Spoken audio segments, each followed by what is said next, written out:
Meditations for Every Day in the Year by Bishop Richard Challoner. January 20th, on our first beginning. Consider first, my soul, that not very long ago thou hadst no being at all, nor any share in the transactions of the world. Thou wast not even so much as thought of by any creature upon earth.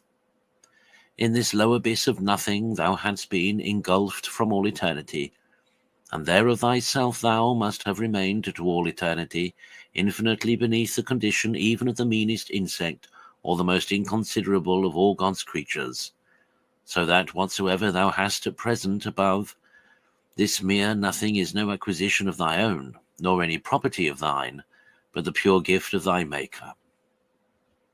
Down, then, with all self-conceit and presumption, down with all vainglory, acknowledge thy true original, thy original nothing. Sit always down in the lowest place, ascribe nothing to thyself as of thy own growth, but thy manifold sins. Give the whole glory of all the rest to thy Maker.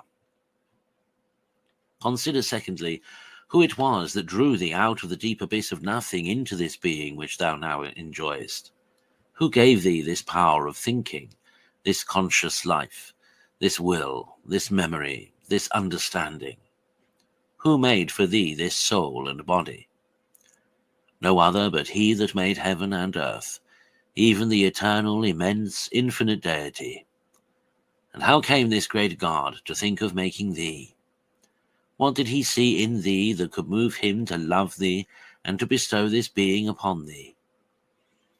Oh, it was nothing but his own infinite goodness, for there could be nothing in thee worthy of his love. He stood in no need of thee, thou couldst do him no service. O embrace then with all the powers of thy soul this infinite goodness of thy God. Give thy whole being to him who has given it all to thee. Dedicate thy whole self to his love and service for time and eternity. Consider thirdly, that God made thee after his own image and likeness, that he might engage thee the more to love him.